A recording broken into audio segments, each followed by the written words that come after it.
Si Dwayne Mariani. Yung sikat na YouTuber niyo sa Melbourne. Nasa ano siya sa movie. Yeah. Hey everyone. Titikman natin. Merry Christmas tayo. Titikman natin yung cake niya. Ayan po yung cake ni Dwayne. Yung cake niya.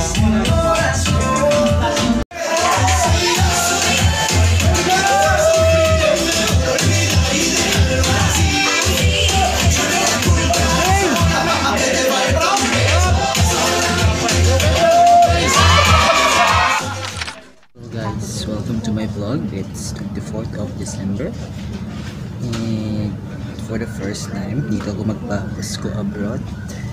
So I'm right here in Sunshine Library dito sa dati kong suburb. So samahan nyo ko guys kung paano yung buhay namin dito ngayong disperas ng Pasko dito sa Australia. So sa mga hindi pa nakapag-subscribe, please hit like and hit the notification bell and subscribe so you'll be updated for my next videos. So let's go. So guys, I need to go to High Point kasi bibili pa ako ng pang-exchange gift. Thank you. Pang-exchange gift. Kasi may pakita guys. Kaya samahan nyo ako.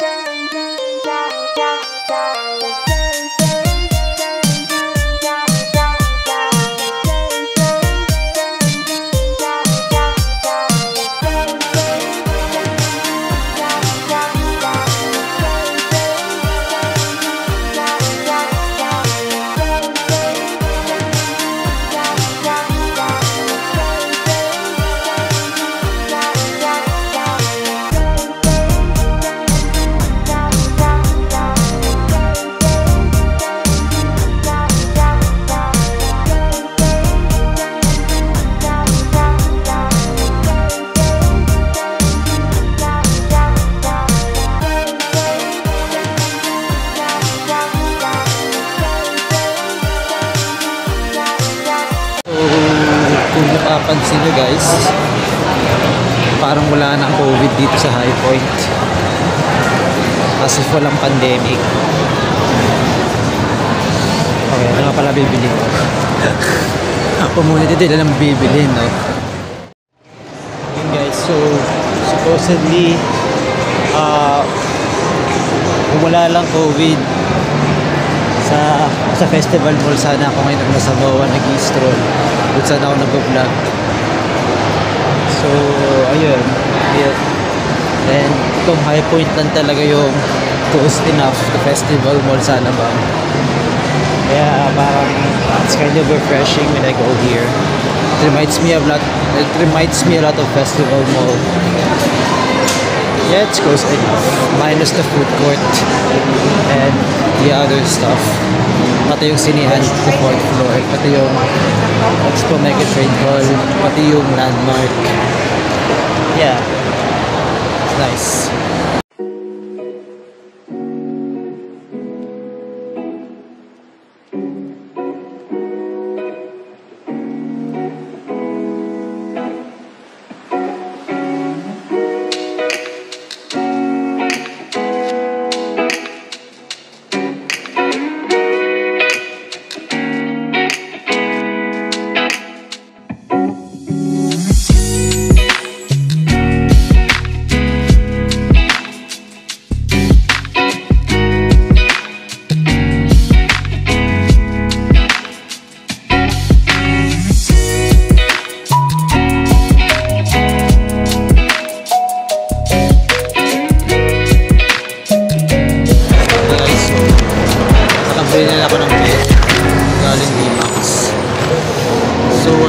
Talaga, una kong book na nabili sa D-Max, hindi para sa akin pag regalo ko pa, pero okay lang.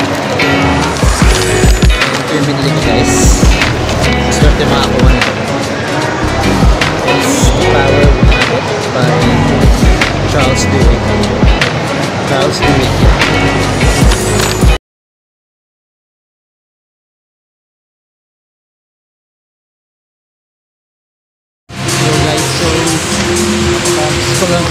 gym.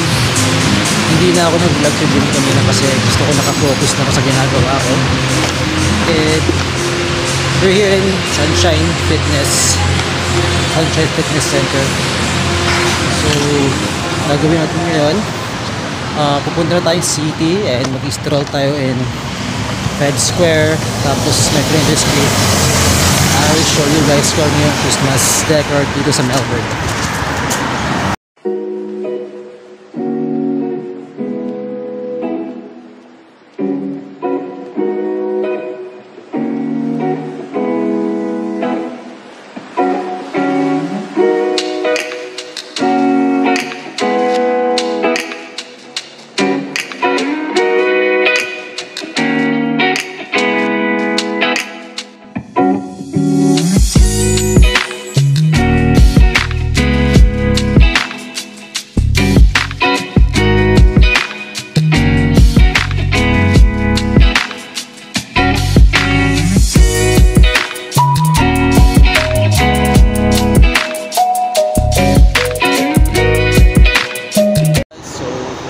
Arrived here in CBD and puntahan natin yung lugar dito na sa maraming Christmas lights.